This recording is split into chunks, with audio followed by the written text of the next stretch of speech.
Olá! Hoje a gente vai falar de um pedal que é praticamente uma lenda.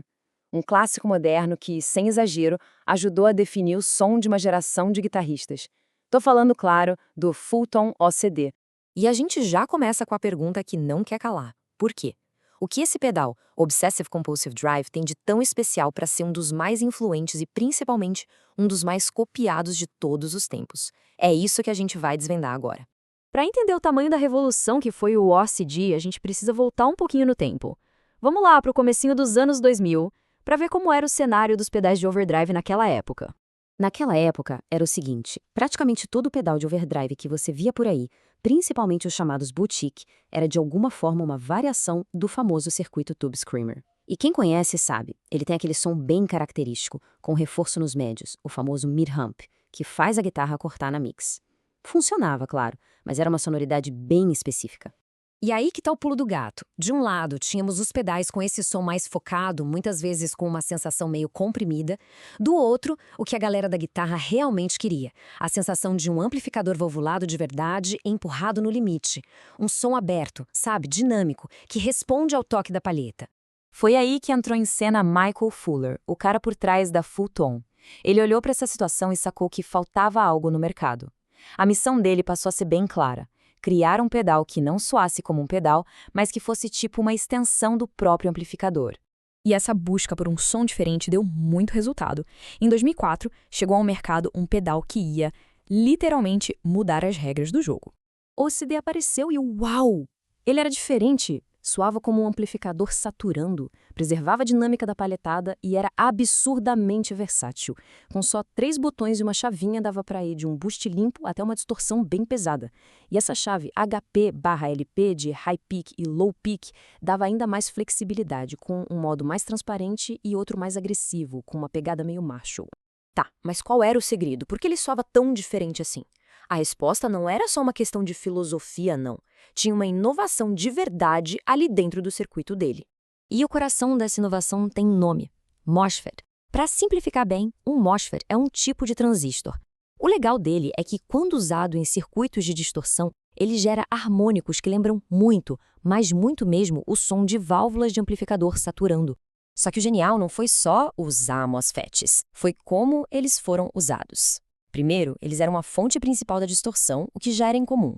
Mas a verdadeira virada de chave foi o seguinte: em vez de conectar essa parte do circuito ao terra, como na maioria dos pedais, eles ligaram na referência de voltagem. Esse detalhe técnico mudou tudo. O resultado foi um som muito mais orgânico e dinâmico. Deixou de parecer um efeito para se sentir como um amplificador de verdade trabalhando. Agora, uma curiosidade. Apesar da Fultone sempre dizer que só existe um OCD, a verdade é que o pedal evoluiu bastante ao longo dos anos. E hoje, existem várias revisões que são super disputadas por colecionadores. O OCD teve várias mudanças sutis durante sua produção. A versão 1.4, lá de 2007, é considerada por muitos como a versão clássica, o som definitivo do pedal. Anos depois, em 2017, veio a versão 2, a primeira grande atualização oficial. E ainda rolaram umas edições especiais, como as com germânio, que exploravam ainda mais essa sensibilidade de amplificador. E essa versão 2 trouxe umas novidades bem importantes. Ela ganhou uma seção de entrada com um transistor JFF e, o mais legal, uma chave interna para escolher entre True Bypass ou Buffered Bypass.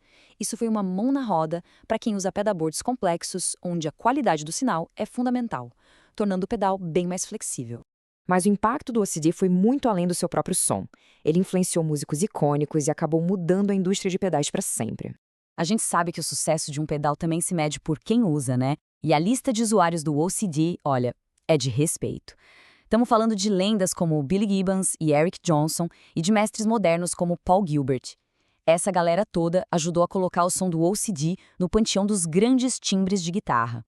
E talvez a maior prova de todo esse impacto seja esta. O OCD virou tão popular que gerou um verdadeiro exército de clones. De marcas super acessíveis como Joyo e Moore, até construtores boutique, todo mundo queria capturar um pouco daquela magia. Isso mostra que o design dele virou um novo padrão a ser seguido. Então, no fim das contas, o grande legado do OCD foi provar que um pedal de overdrive não precisava necessariamente colorir o timbre.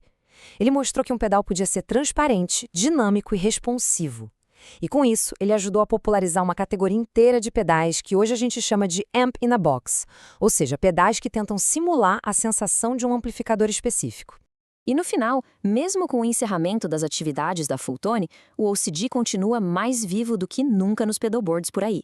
Porque a história dele mostra que ele nunca foi só uma caixinha de metal com componentes eletrônicos.